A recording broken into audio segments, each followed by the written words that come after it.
Welcome back to Mic Check, man, the show where we sit down with the legends, the game changers, and the voices that made sports unforgettable. Today, today, we got a special guest who brought grit. Let me see what else, Chris. Toughness and real New York attitude. That's a fact. To the hardwood, none other than former NBA guard Chris Childs. Man, how you doing, my brother? Mike, I'm good, bro, man. Good to see you, man. Good to talk to you, man. I appreciate that intro. Yeah, you like I said, but before the pod, you a legend in my eyes, and it's gonna stay that way. Hey, You man, know what I'm saying? it's It's gonna good to stay that be. way. Yeah, I appreciate. It's good to be loved, man. I try to give it back. Yeah. I like to start, right? I like to start with some quick and fun questions, right? That's how I typically start. Just to ease the pod and you know what I mean? So a dream one-on-one matchup, who would you want to go against and why? Any era. A You can choose dream. any era. Ooh,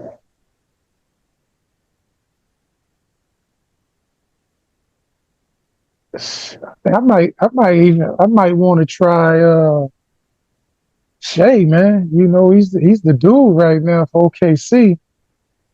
Damn, you So serious, Chris? You want to yeah, try? man, it, Damn. his bag is different, man. Like he has some AI in him. He got some Kobe in him. He has that cool demeanor, but he's a rough rider, man. And I'd like to see what's up with that. Did you see the game last night? I saw the game. What you I what saw the you game. what you thought about it? Well, I mean, the thing is, Indiana, when they played the Knicks, they looked for mismatches, right? Right, right. So they will do the pick and roll, try to get Brunson or somebody else. You can't do that with OKC. You can't have somebody come. They can all defend. Big men, guards, wing. So you can't look for those mismatches. And Halliburton doesn't have that type of game. Yeah, He's not that type of bucket guy. But I think for me, I think they need to do a lot more pick and roll, but they do it too high. They got to get below the free throw line extended, like you were taught back in the day. And what's the kid, Siakam? You got to man up, man. Ain't no way Caruso should be able to guard him. Man, come on, man. 6'9" versus 6'5". Come on. Get to 13 feet, man. Throw me the ball. Let me do this, dude. I don't get these guys, man, how they allow people to get up under them. You 6'9". You won a championship. You got to bet, man, smash this dude. yeah, Because he's trying to be out front, and Caruso has the advantage when he's out above the free throw line, 3-point line, I mean. But if he get him at 13, 15 to 13 feet, he can work him. But if he doesn't play well and Halliburton doesn't play well, they don't have a chance. yeah. I mean, the way they snatched game one was crazy, right? Hmm? A lot of people say Hallie is what overrated. I don't agree with that statement. You know, the kid is nice. You know what I'm saying? Even though he beat my Knicks, the kid is Right. cool. Um, but There- I think it's There's gonna no be there's no such thing as an overrated player that plays in the NBA. No such thing. He's one of the best players in the world. So when people on the internet start saying overrated, that's just being disrespectful. And that's why in the Cleveland series, he wanted to prove something. The Knicks series wanted to prove something. And I'm pretty sure the next game he's going to come out and hopefully prove something in game three. But there's no such thing. The guys that are sitting behind the bench that are in suits, the three that aren't playing are not overrated. They're better than anybody in the park, anybody else that want to suit up and play. So stop it with the overrated and I can beat him. You can't. Let it go. Go play pickleball or something. Cut it out. If you could go back and play one game over again, right? Which would it be? What game would that be? I think I know the answer, but I'm waiting on you. Oh, it would be 1997 against the Miami Heat. We were up 3-1. They beat us in Miami. Came back to New York. We had the suspensions with Charlie, Patrick, LJ. So they split who would sit out certain games. So in game 6, I should have took over in the second half. First half, I think I had 19. I think I had 19 points, ended up with 25, but I reverted and passed the ball more. I should have kept scoring because I had the game under control. So that game 6, we'd have won the game 6. Series been over. We'd had our guys healthy. We'd have met the Bulls, which we had beat them 4-0 during the regular season. Yep, I remember that. That game 6 in 1997. I wish I had that one back. But I think you changed your style of play because you was a scorer. So with Charlie Ward being in the lineup, you had to change the way you play. This is what happened, though. This is one of my regrets. So I spent 5 years. Am I right? Yeah, but check it. I spent 5 years in the CBA, right? So I had to work my way up. So my dream was to have my name called starting 4. Okay, so when I was in New Jersey, end up starting for a year, they traded Kenny Anderson. So I come to New York, I'm starting. I'm averaging around 15-7, 16-8, something like that for the season. And so the next year we come in, Jeff called me into the office, got stuff on the board and this and that. We think you'll be better come off the bench because you can score. I'm like, I can score while I'm starting. But I knew where it stemmed from. Right. Somebody was complaining they wasn't getting the ball because when I came in, if you wasn't scoring, if I was throwing the ball, you were scoring, I'm going somewhere else. I don't need Jeff to tell me, run this play again. I'm not running that play because he just missed 3 straight shots. I'm going somewhere else. Right. I'm going to get mine.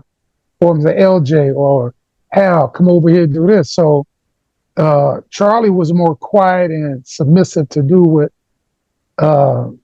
they asked him to do without having any retribution or saying anything. I wasn't like that.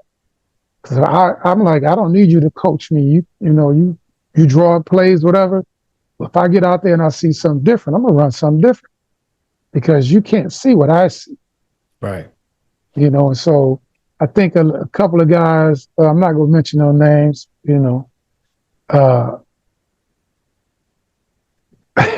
I want to say it, but I ain't going to mention no names because we just had I was there at game 5 and I chopped it up with the guys. So I'm not going to say no name, but I know they complained to Jeff. And since the guy that complained helped save Jeff's job, Jeff felt that he had to stick up for the guy and throw some, smoke signals my way about, coming off the bench. And I'm an unselfish player. So I'm like, all right, if that's what's best suited for the team, cool.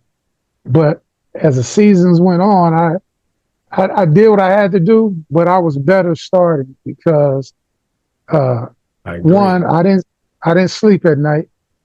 You know what I'm saying? Because I'm ready to go. I would either go out, hang out to 3 a.m, have just energy, or I would come to the city, go to dinner, check the vibe, and be ready to go, fired up. Now I'm coming off the bench. I'm like, all right, I ain't got to be fired up early.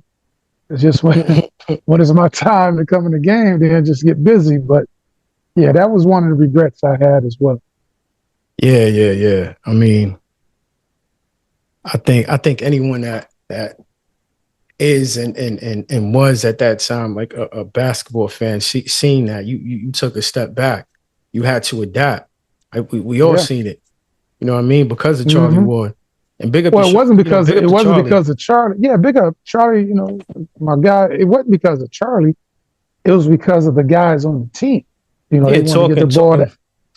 Yeah, they wanted to get the ball to Allen more. They wanted to get the ball to Pat more. And then when Spree came, get to him more. All Kurt, all these guys that came in needed more touches. And so I remember my touches when I was starting. My touches went from like 10 to 12 touches a game or shots to like 3 to 5.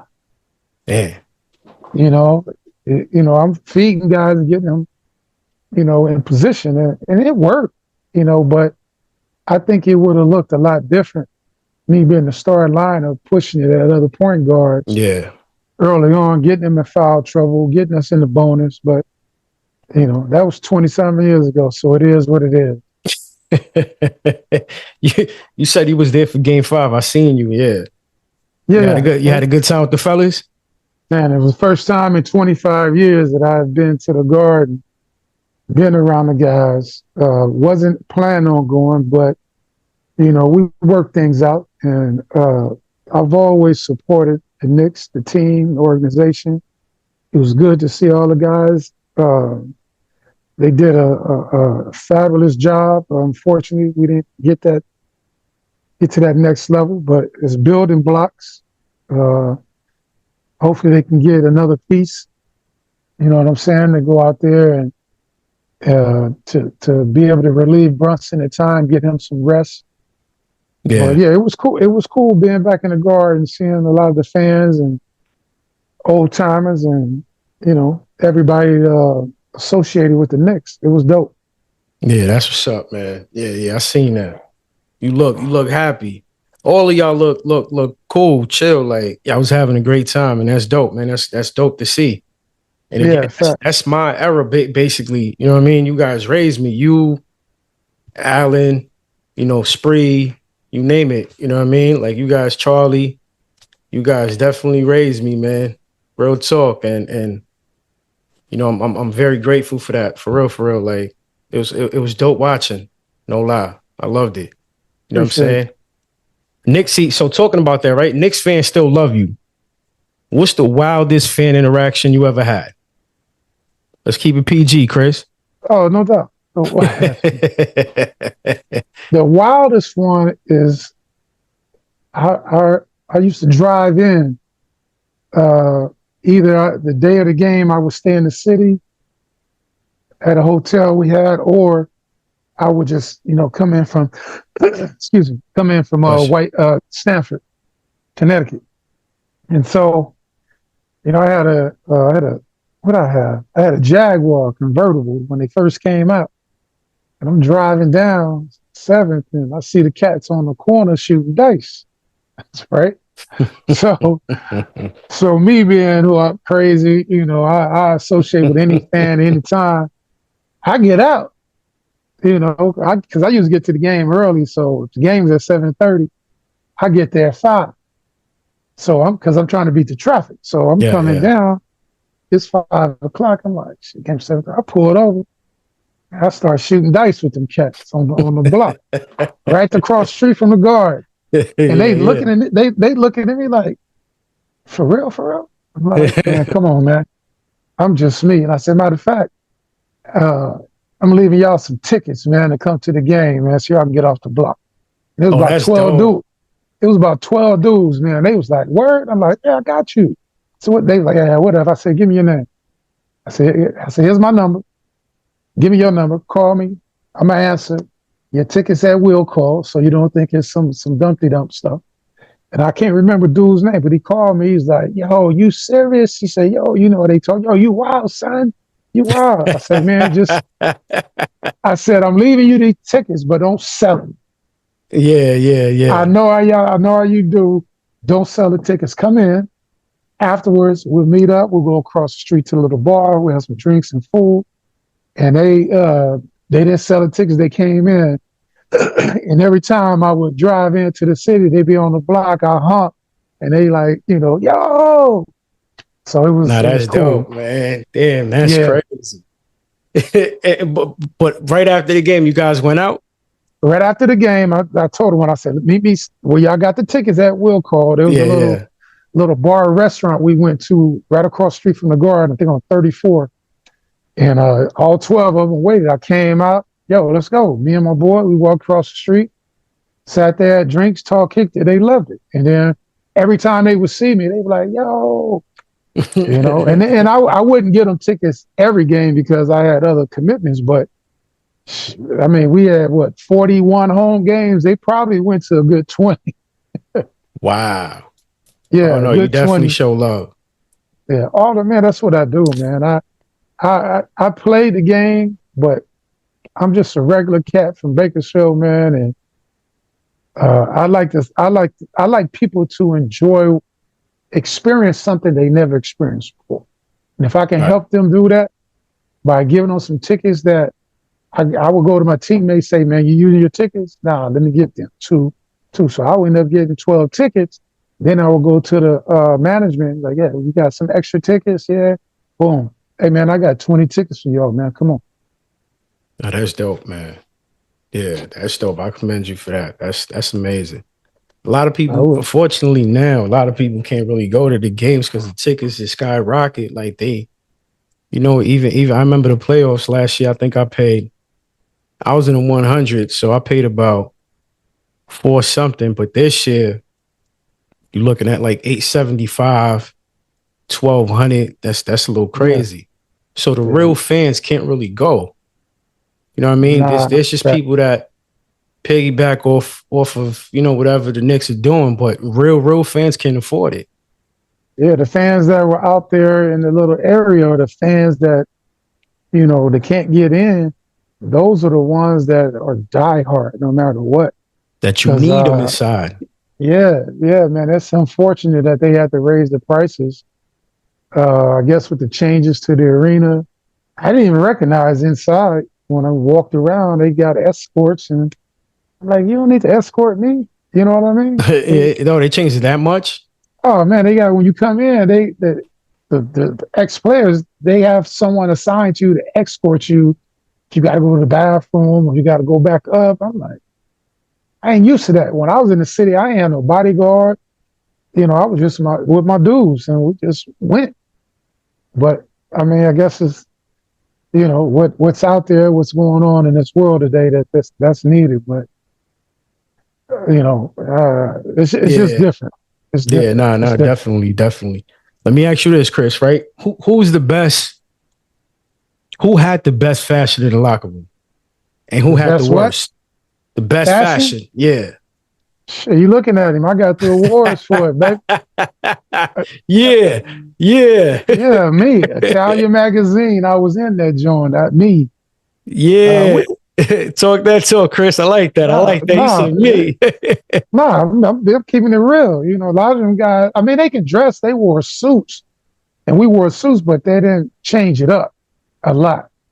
You know what I'm Yeah. saying? I come out with a 3/4 pony, or platinum hoodie, mink, all kind of different stuff. And yeah, Natalia came at me and gave me an award for the best dress. So it was cool.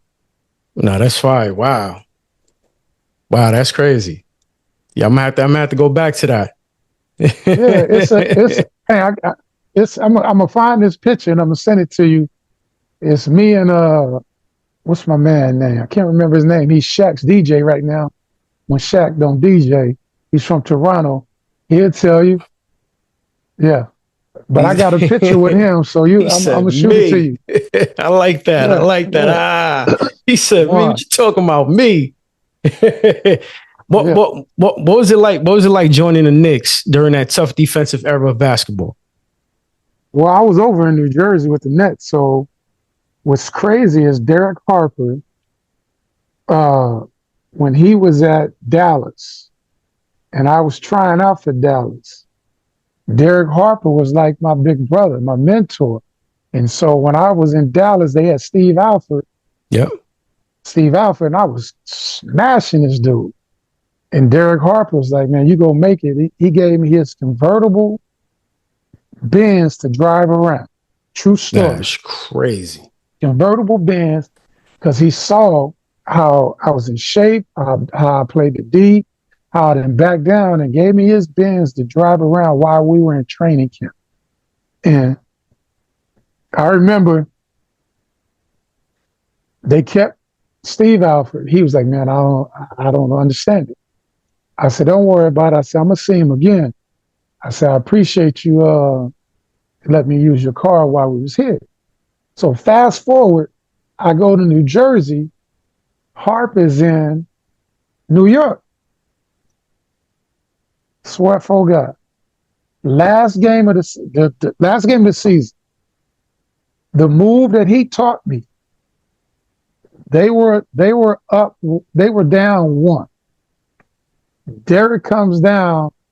The move he taught me, I stole the ball from him, and we won the game. The last game of the season, right? This dude is such a class dude. He said, you learn well, man. You got me with my own move. I said, D, if it wasn't for you, man, I wouldn't be in this position. So during the summer, the Knicks came at me. I replaced Derek Harper. That's crazy. Wow. That's crazy. Wow. And he always shouted me out, gave me love. And I owe a large chunk of my career to that man. I respect him so much. Do you guys still talk? You guys are still cool? Whenever we see each other, sometime, social media, Facebook, whatever, how you doing, brother, blah, blah, blah. But it's been a minute since I've seen D Harp. So hope you listening and paying attention, man. I love you, man. I appreciate everything you done for me, bro. Oh, that's love, man. That's love. I felt that. Yeah, that's love. What player are you cool with now? I'm cool with everybody. Who do you talk to the most, or who you chill with the most, or? I talk to Oak the most, but I haven't talked to him since he went on one of them housewife shows. I don't know what the hell he's doing, but you never know with Oak. That's my man. I talk to Allen. I talk to LJ a lot. Talk to a lot of guys from different teams, but I haven't talked to AI in it's been about 2 years. Yeah, it's been about 2 years. I think it was his birthday yesterday or the day before yesterday, if I'm not mistaken. Yeah, I shout him out. I talk to VMAX. I talk to VMAX all the time. I just talked to Baron Davis the other day. We've been chopping it up a lot. So, oh yeah, shout out to B Diddy, man. Yeah, super cool dude. Yeah, that he has the real story.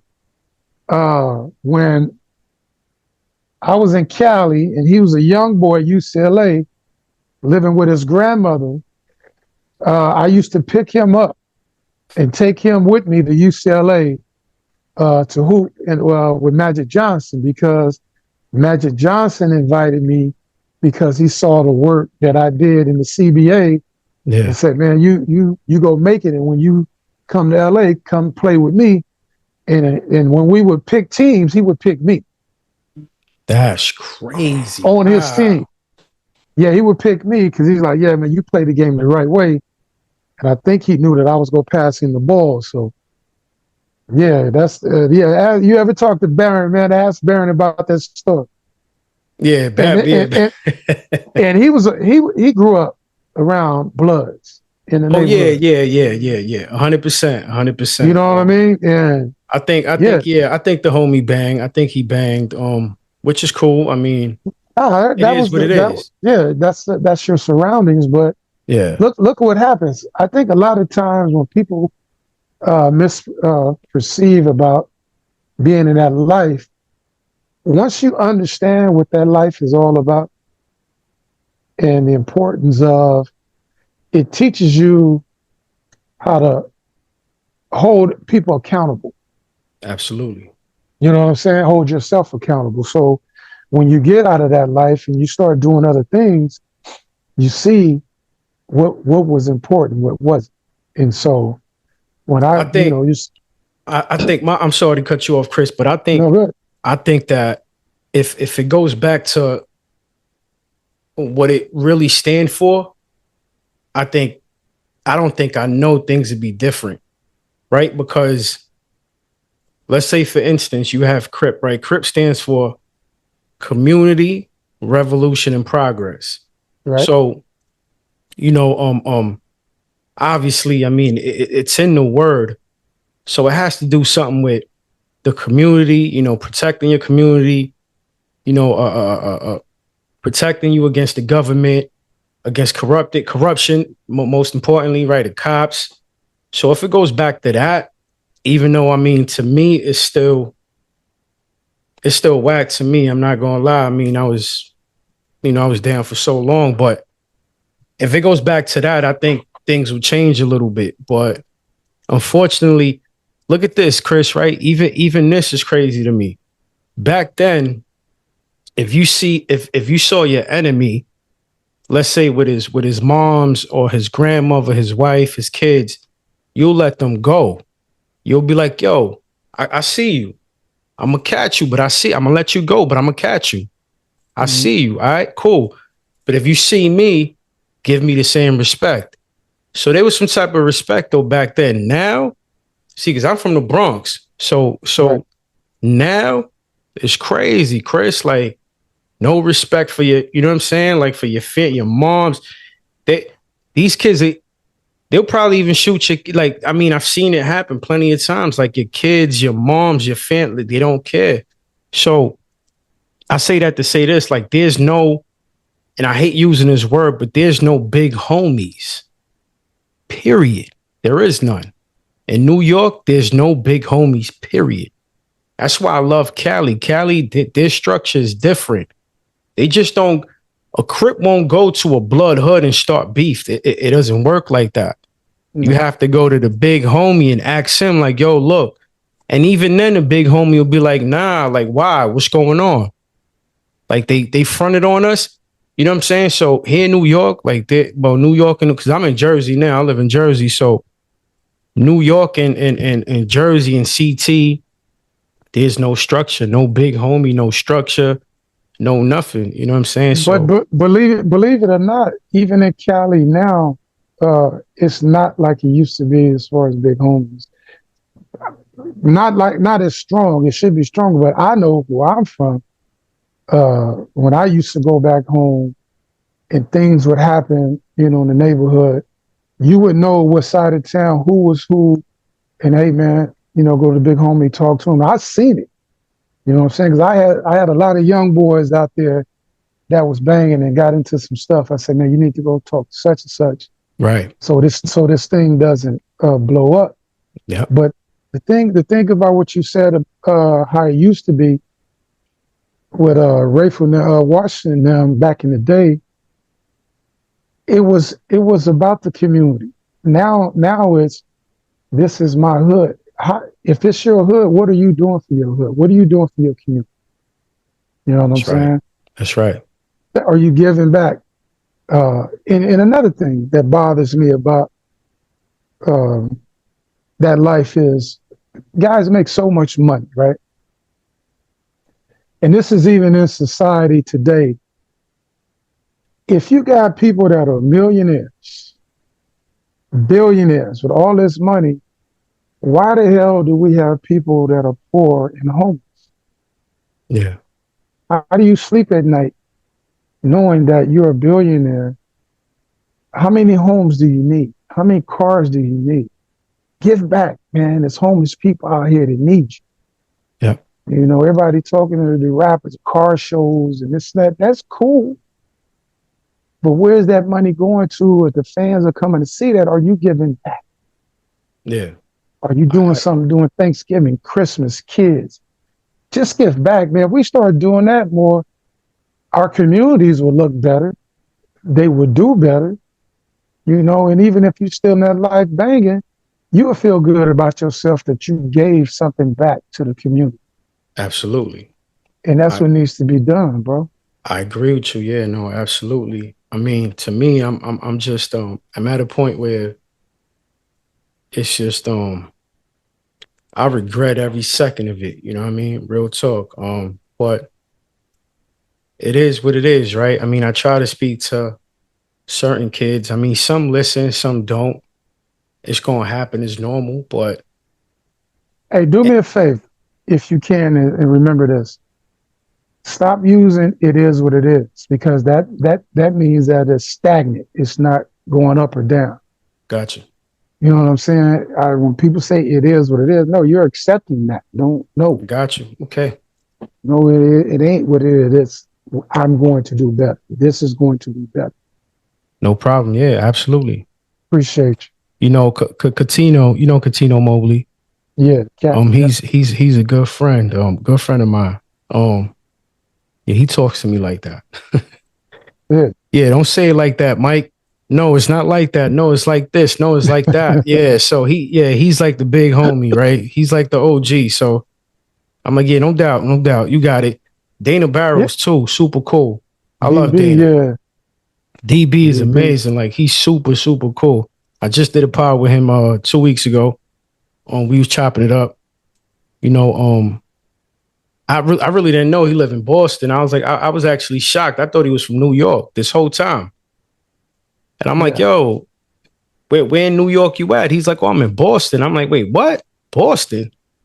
I thought he was from like LA or New York. I never would have guessed Boston. You know what I mean? But then when it was certain words that he said, and that's when I was like, oh, okay, I got it.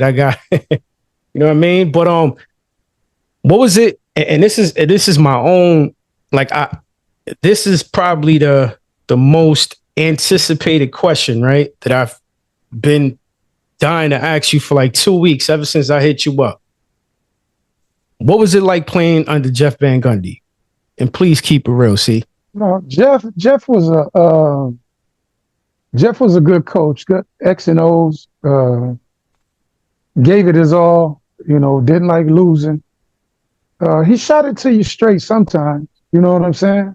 Yeah. You know, I would take some of the stuff he said at face value, and then some of the other stuff I thought it was bullshit. Excuse my language, but all in all, Jeff was a really good coach for us because he gave you opportunity. He wasn't one of those guys. If you made a mistake, he snatched you out real quick. But also, he was our age. You know what I'm saying? So he could relate to us. Yeah. Yeah, he was young. Yeah. Yeah, I wish he had a lot of more trust in kid John Wallace when he was with us, because John was a bucket. John can go out there and get buckets, but he never really used him because he didn't. Rookies made mistakes, and the rookies didn't have the leeway that the vets did. Right. You know what I'm saying, as far as out there on the court. So he didn't get to see the time that I thought he could, because he could have really helped us. But I mean, all in all, go ahead. No, all in all, he was all right. He's a good coach. Yeah, he's a good coach. You see, you said something that stood out. And this goes to my following question, right? Why is that coaches don't really trust rookies like that? Because, and I say that to say this, Tibbs granted, we didn't have a deep bench. We know that. I mean, I think the entire NBA knew that, right? We had McBride, Precious, which he didn't even use Precious. Like, I think he only used him for game 3, and that was that. You know what I'm saying? But we have Tyler Kolek, who I think is nice in his own, you know what I mean? I think he's dope. I think he can pass the ball. We have Pacome Dadier, who's a shooter. You know what I'm saying? Ariel Hukporti, you know who I'm talking about, right? Hukporti. Hukporti's a beast. Yes, he's a rookie. Man. He's gonna make mistakes. Granted, absolutely, but give him a shot. You know what I'm saying? And as me and you both know, Chris, right? You could tell that the starting 5 was dead beat. They were tired. I mean, Mikel said something to I think to Tibbs. He had mentioned, hey, play the bench. I'm tired. You know what I mean? And I think that's the reason why, they let him go. Yeah, there's a lot of truth to that, because you have to develop your guys during the regular season. You got to give them minutes because you're going to need them in the playoff. And you should know towards the end of the season who you're going to be matched up with in the playoffs. So I think Tibbs got caught up, stuck in his own ways, doing it that way. But I'm looking at these guys on TV, and I'm like, man, this ain't gonna work. You got to give Brunson rest. He's good, but just imagine what he can do if he's fresh. Right. You know, they got in that Indiana series, and they were done. Yeah. Yeah. They were done. The series before that took it all out of them. They got to admit it, and they were done. And then you can't develop a bench in the second round of the playoffs. Come on. And I love Tibbs. He was my defensive coach when I was there, but he should have had at least an 8-man rotation. At least.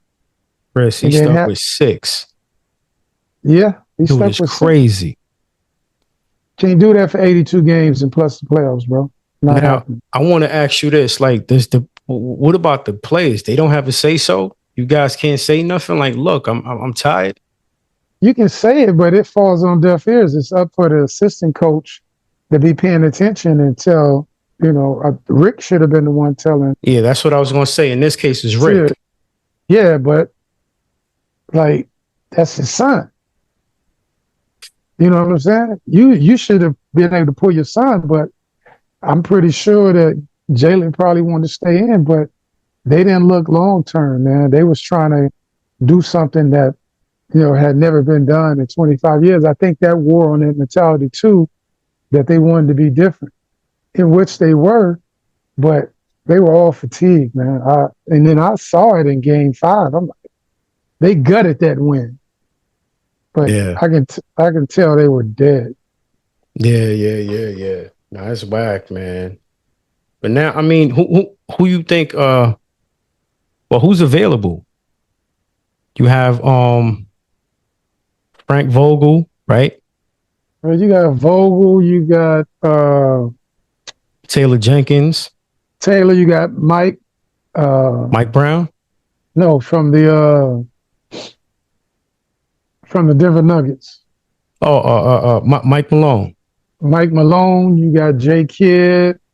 I don't know why they don't they don't talk about Sam Cassell. Sam Cassell would be a good fit in New York. You think so? Absolutely. Over J Kidd? Sam knows the game. I mean, Jay is coached at the level. Now, I don't think they would pick him over J Kidd, but Sam will be a good person to interview. He's been over there at Boston for a long time. They won a championship. Sam's a good coach, real good coach.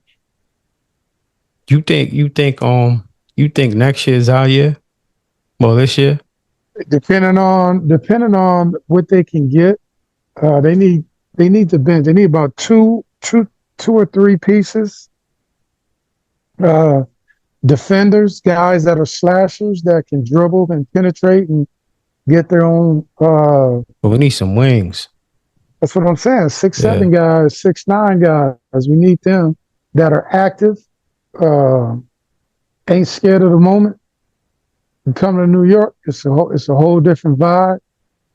You can't let the media destroy you when you have a bad game. You just gotta go out there and grind for the city, man. You think Giannis is a possibility? Yeah, they gonna have to pair. They gonna have to move. I think Cat. Yeah, they might have to move Cat. Well, you can do Bridges and some draft picks, money, and add Josh or somebody, but Milwaukee would probably want Cat. Damn, we can't. I mean, see, that's the thing too. Us New Yorkers, man. Like, I'm a big Cat fan. You know what I mean? But a lot of people be calling Cat soft, and he's this and he's that. I mean, to each his own. I think defensively, the last series with the Pacers, I mean, he looked lost. Well, they all did, and especially the two stars. With him, they both. Well, you talking Didn't about Mikel and no Jalen. oh, Jalen and Cat? Jalen and Cat. I mean, they was the pick and roll was killing them. Remember, they kept anybody that had the ball, they would put Jalen in the pick and roll because they wanted to tire him out and work him on the offensive end. Because you can't let a great offensive player relax on defense, and that was a big key. They kept putting him in pick and rolls, switching situations, putting him in the block where he would get fouled. Remember, he was getting in foul trouble. You get in foul trouble. Mm-hmm. You get in foul trouble when you're fatigued. If he was rested, he wouldn't have made those type of fouls. So you're right. No, you're right. You're right. Who's the toughest player you ever had to guard? they all was tough. I had to guard AI, Mike, I guarded Magic, I guarded Rod Strickland, guarded Terrell Brandon, Stephon Marbury, but Jordan was the toughest. Did he ever say something to you? I think the first time I played him in New Jersey, I was starting. And Paul Silas, rest in peace, was assistant coach. And I'm guarding him in the post and roughing him up or whatever. And he said, shot a jump or whatever. And he said, welcome to the league. B, he called me a B. And that's one word I don't like when I'm being called that. So I'm starting, I come down and I hit him with a few moves. And I said, this B is going to be here for the rest of your career. And Paul Silas said, you goddamn skiffy. And so, yeah, that was my Jordan moment, the start of that. And, the 2 years I was in Jersey, we went at it. And then, of course, with the Knicks, we had our battles. Dana said, because I asked him, I said, how was it like, guarding Jordan? And he said the first time he met Jordan, he said he was practicing. He turned around and he saw MJ. And Dana was like, God, yeah. He said he didn't know he was that long and big. You know what I mean? And he said, what Mike said to him, Mike was like, don't you dare shoot them threes. That's what he told DB. Don't you dare shoot them threes. So he said ever since then, it was, they're not a friendship, but, they were cool. You know what I'm saying? Like they'll talk back and forth. You know what I'm saying? They'll say, certain things to each other. But yeah, I feel like everyone has that same response. You know what I'm saying? It was MJ. I hear that a lot. I heard that from what's his name? Horace Grant. Mm-hmm. That's the homie too. Shout out to Horace. He's official. He said Jordan was like the toughest. Mind you, how tall is Horace? I think he's what, 6'9"? 6'9", 6'10"? yep, 6'10". You know what I'm saying? So for him to say that, and he was athletic. HG was athletic. You know what I'm saying? He was athletic tall dude. So he said he was Kobe tough. was a beast too, though. Kobe was a beast because they were just alike because they had the best footwork. But how do you feel about this though, Chris? Right? A lot of people say we seen Kobe already. MJ, how do you feel about that? Because a lot of people say Kobe ate gum like MJ. Yeah, he walked like MJ. He spoke like MJ. So I mean, how do you feel? Is that a true statement? Well, he was a Jordan 2.0. You look at, LeBron was different. When he came in, who else? Like Kevin Garnett.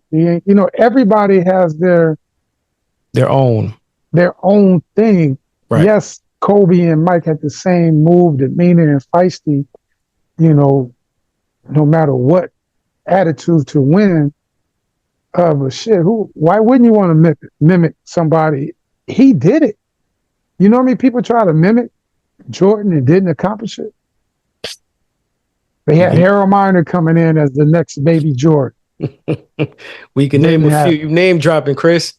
You know what I'm saying? You know, that's hard to Chris duplicate, is like, I'm man. from Bakersfield. You know, Bakersfield, California, man. you know what I mean? 805. Talking about okay, so can I mention Kobe? Can I mention what happened that day? Yeah, it's cool. Without the you know what I'm saying? We don't have to talk about you swinging and you catching him with that 2-piece and a biscuit. Rest in peace, Kobe. Yeah. You know what I'm Rest in saying? But peace. Yeah. what exactly happened that night? Like, did he say something to you or No, it wasn't nothing that he said. It was just when you're playing a game, right? And so being competitive? you're competitive. So say Allen Houston shoots a shot, and I'm the point guard. My Mhm. job is to get back and get his man who is released. Right, So it right. was Kobe. So Kobe would release, and I would pick him up, and we were going down the screens, and he, throwing little elbows. And so I don't mind physical play, but if it gets above the shoulders, I have a problem with it. So that happened the first time. Okay, come down again, shot, he takes off. Yo, Al, get mine, I got yours. Boom, hit me again. So I look at the referee who was I remember to this day, they was both in the CBA with Monty McCutcheon and the dude that got in trouble for betting on games. Jack what is it? No, not Jack. Doherty, something like Doherty. that. Yeah, Yeah, Doherty. I can't remember his first name. yeah, Doherty. Yeah. So I look at them, and they, y'all gonna take care of this, and they give me the emoji shrug. Like I'm like, okay. And so, man, I got 75 people in there. Bakersfield, LA. I got rolling 60s in there. Everybody that I knew growing up at the game. And so I say, young fella, you do that again, man, I'm gonna take off on you. And he was like, oh, you ain't gonna do nothing. And walked up on me. So he's 6'6", I'm 6'3". So you can see my head go forward and kind of nudge him, get off me. And he hit me with the chicken wing. After that, it was just like, come on, Chris. Bad move. Bad move. Come on, Chris. He said the chicken wing. Come on. Yeah, I was taught hit first, ask questions last, man. That's it. Nah, you caught him though. Beep, beep. Yeah, I didn't want to hurt him. Because I used to. It's a little love tap. Yeah, just let him know. Bing, bing, calm down. And then people in the IG, whatever, and on social media, like, oh, you ran. Like, no, you don't understand. No, they say you snuck him and you ran. So first of all, no such thing as sneaking when you face to face. Second thing, I was taught when you get into a fight, get your back to everybody in front of you so you don't get snuck. So I'm backing up to see who behind me so I don't get snuck. And so once I backed up, I'm like, okay, I'm cool. And so LJ's pushing Ron Harper, who was one of my partners. And then Patrick and Shaq are shoving each other. And Shaq, my partner, he wanted to show, let me help my teammate, but we've known each other for years. And so he didn't come forward. So I just backed up like, shit, we can go in the back. We can go in the back in the locker room. And so my homeboy taught me, said that whenever you get into a fight, you go to the locker room, don't undress. Keep your jersey on until everybody come in, don't get in the shower. Because I know stories of cats coming in, getting in the shower, and the homie come in and he got into it with spray baby oil in the shower and get busy. And the dude's slipping, he can't get no traction. So you knocking him and he's slipping and falling all over the shower. Yeah, true story. True story. Facts. Facts. or some Diddy. Man, yo, Diddy, man, like this No, is crazy. that's penitentiary. That ain't no Diddy. Diddy was spraying baby oil on people. You spray it on the shower floor so he can't get no traction. Yo, I'm dying. I'm dying. It's Talking real about talk. fights, Chris, right? Talking about fights. Real talk. Did you ever notice? Listen, I mean, I'm not gonna say no names because I'm not. Yeah, I'm not gonna do that. A lot of people be watching my pod, so I'm not gonna do that. But I do know of certain fights that took place in some locker rooms for sure. Dudes getting knocked out. Oh, most definitely. Dudes getting knocked out. Dude, I'm telling you. So did you ever notice a fight with the, you know what I'm saying? Like within the Knicks, you know what I mean? Like just being with the Knicks. Nah, I'm not going to throw Jersey in there. I'm not going to throw the Raptors because out of respect, you know what I mean? I'm not from here, so I don't. Nah, nobody mess with us. I know, I seen Oak smack a few dudes, you know what I'm saying? And they didn't do nothing. Well, we can mention a few. Pippen. Pip, Come on. Let's just say some names. Pip. For sure, Pip. Well, he slapped Otis Thorpe on the court. And big Otis Thorpe was 6'10", 6'9", 262. Nah. Yes, in New York. Nah, see, slapped, come on. I seen him slap Barkley. That was a true story. He slapped Barkley at the players meeting in New York. Yes, he did. Oak slapped him. Come on, CC. Nah. Yeah, please. I've seen, and he slapped one of my partners. I ain't gonna say his name because one of the homies was in Atlanta and he said to tell me what's up. So I'm not gonna say his name, but he got at one of my homies, and I told my homie, I said, man, you got to fight him. This is my teammate, but you need to fight him. Now that's a big dude. Oak is a big dude. Hey, I don't care how big he is. Oak was what? No, absolutely. He was what, 6'8"? Oak 6'8", 6'9", 250, 260, but that's something you gotta think about. Nah, sure. Man. Everybody chin soft at one point. It's a part of that chin that's soft. We fight. You slap me, I'm fighting you every day. Well, hold on. Chris, hold on. Shit. You saying he slapped Barkley? Did Barkley try to slap him back? He didn't do nothing. So he just boom, slapped him and just in front of 150 players, walked up to him and slapped him because he said he was gonna slap him. We was all me, Patrick, and him, John, a couple other guys. We was in New York in the garden. We was getting ready to go to the meeting. He said, when I see him, I'm slapping because he was talking trash to Patrick about Oak wasn't no good. He just, they say he hustled, so he was just talking trash. So okay. When I see him, I ain't gonna say nothing. Just walk up to him and slap him. And he walked up to him, and it was kabaya. Nothing. What'd you do, CC? What'd you do? I'm looking like you ain't gonna do nothing. Ooh, you ain't gonna do. Oh, okay. And Oak just walked away. But hold on, because Barkley be talking crazy. So, so he slapped him. Barkley just looked at him. He slapped him, and his head moved, and he came back to center mass and didn't do nothing. Oh man, that's all I remember hearing. He just said, "Oh man." That's all I remember hearing. Damn. You know what? That's crazy. It's true story. Real facts. I can't.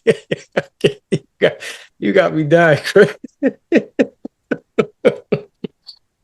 I'm sure your face, I'm sure you probably looked at the situation and was like, "Yo, this is crazy." You know, like on how the dude looked at JT in the 5 Heartbeats when his girl came in, and he was like, "You ain't gonna check your girl?" That's the look he gave. He looked like, and I'm like, dang, this is real life, real life. What if you would have popped off? What you just what you would have Oh, done, CC? hey, y'all go at it. You know, it's been meaning to happen. You know, it ain't like nobody snuck nobody. Ain't gonna let nobody jump. Like, you know, they like 4 or 5 guys jump on my dude. Yo, Nah, that is y'all go at it. crazy. That is so crazy. But I've check this never, out though. This yeah. a true story too. We were in Dallas. We were in Dallas. Shoot around. We playing whatever. And so we talking about, you know, boxing or whatever. And LJ was like, man, I was a golden glove when I was da. Oak was like, and them two slap boxed by the bus. And bro, that was one of the craziest, you know, interactions between teammates that I seen. Just slap boxing. Yeah, they was getting busy. Who won, CC? Keep it a buck. Who won? All I know is I won money. I was taking bets. I ain't gonna say who won. Yeah. Yeah. Oh, I won money. man. Yo, this is crazy. Yo, no lie, CC. If you don't mind me calling you that, right? Oh, good. But I'm gonna keep it real. Like, I really appreciate you, man, for even responding, for answering, and for being on the pod. You know what I mean? Because there's a lot of, again, like, I mean, I think I told you this through text. I have a lot of NBA friends. You know, by the grace of God, I you know, we cool, we chill, we talk. I mean, they might be in other states, but you know, we still talk on a regular. And there is some that act like divas, and that's true story. Mm-hmm. That is real talk. And I don't know why, because you know, we fans. You know what I'm saying? If I come at you sideways, I understand, but this is me, CC. This is me. You know, I'm cool. I like to have fun. I like to joke around. I like to laugh. You know, I'm your typical dude. So I say that to say this, and I say this on every pod. Literally, everyone knows I say it on every pod. You know, what matters to me is the relationship that we can build, you know what I'm saying, as friends, or however you want to see it. Cause to me, I can care less about this pod. I care more about you as an individual, you know, your health, your mental health, your well-being. This is who I am. You get what I'm saying, CC? So yes, sir. You know, this is me. This is me. I would rather the friendship than a podcast, but we doing both. So it's cool. God is great. All the time. So yeah, this is how I've been able to maintain all these relationships, and not only NBA players, but football, UFC, a couple of UFC cats, super cool, mad chill. A couple of hockey dudes, super cool. And mind you, these dudes will call me. Real talk. This is true story. Real talk. Like, there's a lot of NBA dudes that'll call me, and just because they having a bad game, bro, this is true story. And I'll be like, I'm not gonna say no names, you know what I mean? Because I'm sure, you know, they probably don't want their name out there. I mean, I could mention one, but I'm gonna keep it like that. But he'll call and be like, yo, Mike, what up, man? Yo, what's up, man? What's going on? Yo, you watching the game? If it's televised, yeah, bro, I'm watching the game. What up, man? Yo, you need to do this, you need to do that. And I'm sure they probably won't even call their shorty, or they'll call me. Real talk, CC, they'll call me, yo, Mike, what up? Yo, make me laugh, dog. Like, yo, I'm having a bad game. Nigga, like, yo, you know, you feel what I'm saying? Like, yeah. Real talk. And I love that, man. I love that. And I'm appreciative for sure. You know what I'm saying? All day. That's what's up. Let me I wanna talk, you know, like the mental side and life after basketball. Right? You still have time, CC? Yeah, I got about 5 minutes. I got you. Okay, no doubt. How did you mentally prepare for big games and the playoffs? How'd you do that? Well, I would always revert back to my childhood. You know what I'm saying? Because to relieve the pressure, like say I'm at the free throw line and we're down one Mhm. and we need two. I would just go back to when I was in the backyard saying, it's just another day. Just go back to when you're in the backyard by yourself shooting free throw. And that would calm me down. One of the things that I was able to do was control my heart rate when I played because I didn't ever get too high or too low. I'm just going to be fire all the time and give you my all. And so when I would play against the best players, they would like get some sleep. I wouldn't sleep because I'm like, if I get sleep, I'm going to be sluggish. So I would go to bed at about 3 a.m, go to shoot around at leave to go to shoot around at 8:30. Shoot arounds at 10. Go to shoot around between 10, 11, 11:30.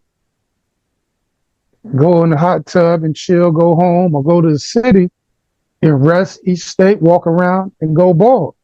Everybody else had to go sleep, turn off the TV, turn down the lights, blackout. I ain't want all that. Yeah. I want to play every game I play like I'm getting cut tomorrow if I don't play well. I'm going all out. Wow. So they was like, you got the Bulls? All right, shit. I don't care who I'm guarding. You got the thing with AI, he think he's slick when we play Philly. Hey, big bro, coming to get you, man. We going up. Nah, man, we ain't going nowhere. Because I got to chase you around these screens. And so a lot of times I would turn him down, but then it would be a couple of times, I would go and chill with him. And he was just such a genuine brother, man. I love him to death, man, because he kept it 100 all the time. He ain't try to be nothing different. He just kept it like it is. And so just when be I played, himself. when I played him, I would go out or I would stay, in the hotel and either vibe with some of the guys or I had people in town, I would go hang out with them and then, I get to bed about 2 and then get busy. So I never stressed or were nervous. No, let me change that. It was good nerves. It wasn't nerves of afraid to fail. Right. It was nerves of I'm going to attack this moment and make the best of it. Yeah. Okay. I got two more. CC. Okay. What is something about, and this is important, right? What is something about the NBA lifestyle people wouldn't expect?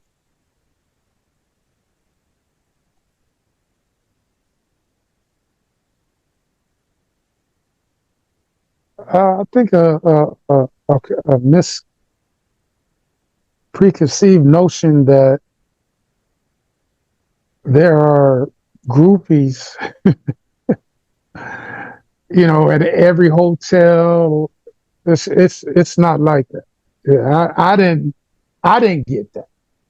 Yes, there were women that wanted to have your attention. You might meet them at a restaurant or a bar, but it was never like just chicks hanging out at the hotel and you coming in and they're right there. That never happened. I've never seen.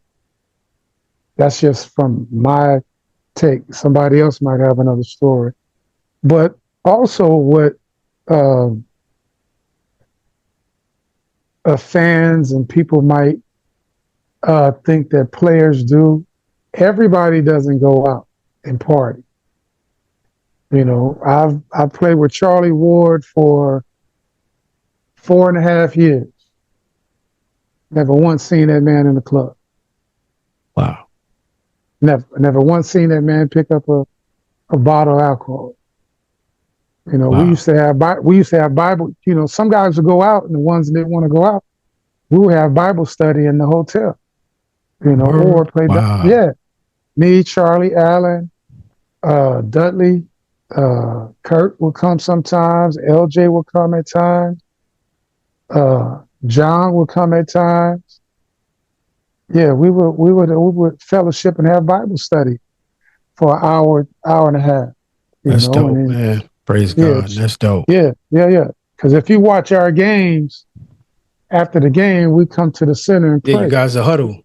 Yeah, with our team, the other team, we would Yeah. do it before a game. Go in the room and share the word before the game and wish each other safety. So it's not, everybody is not out there wilding out.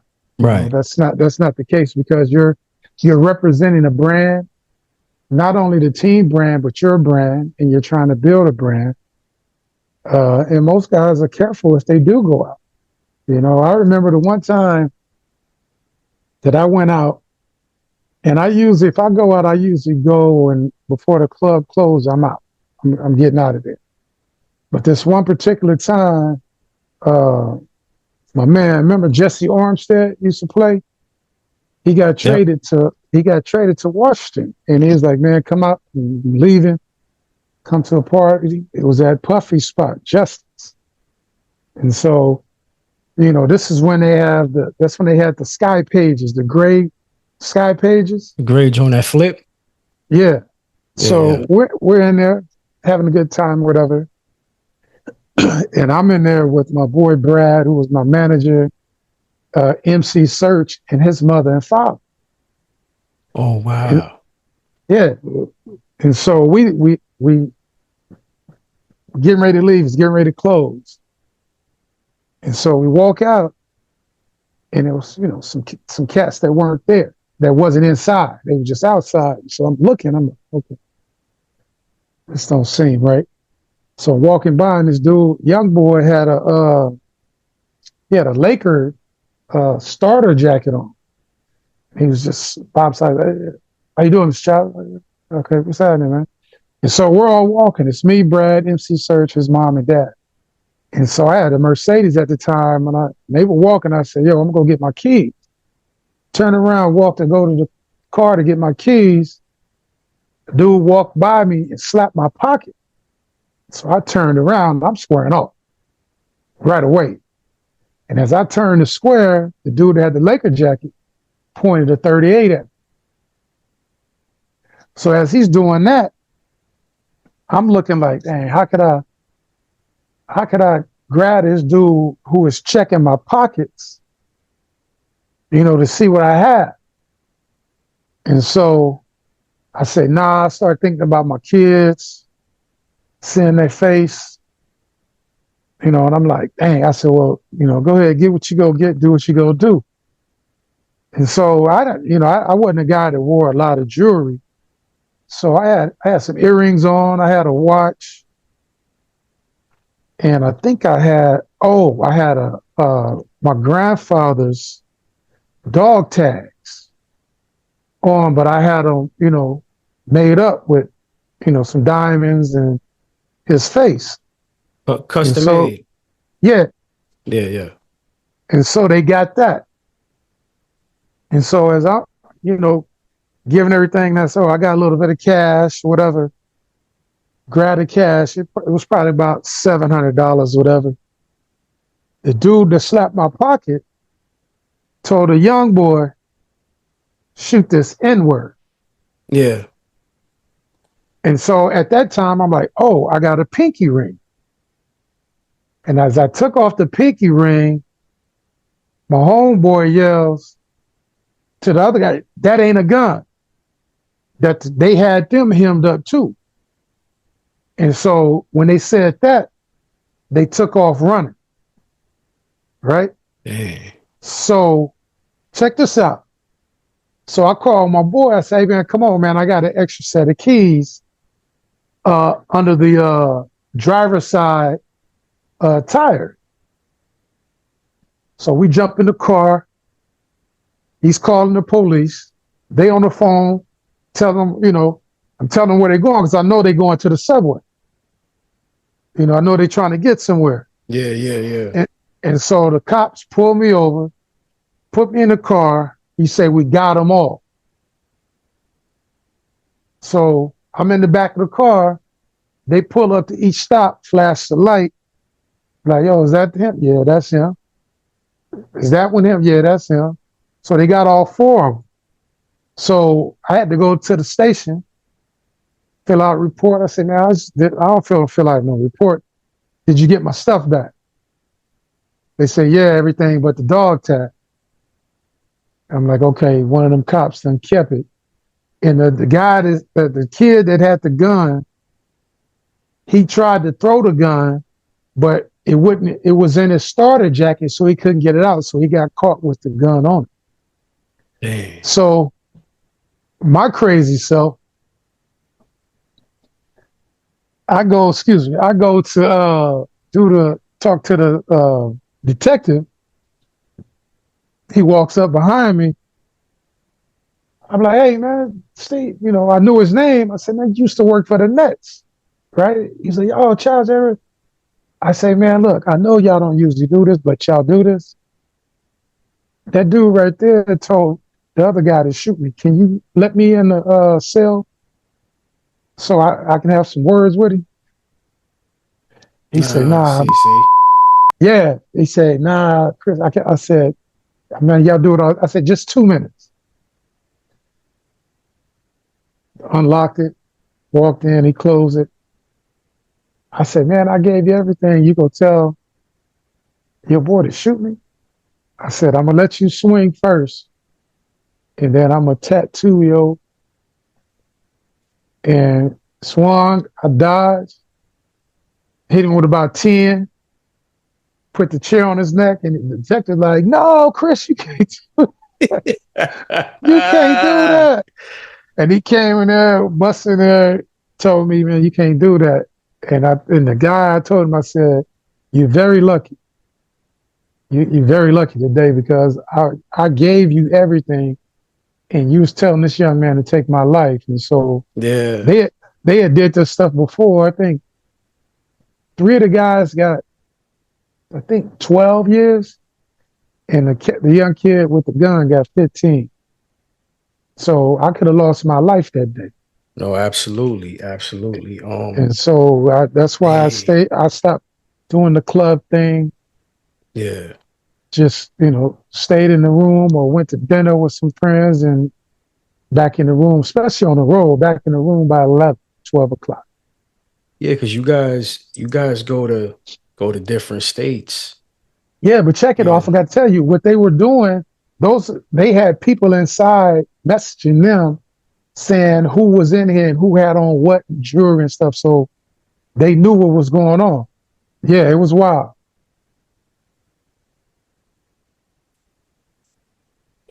But What God is, what is going on? hey, Yo, that is crazy. So it, on the inside, they was getting info. they was gathering info, sent it to the guys outside.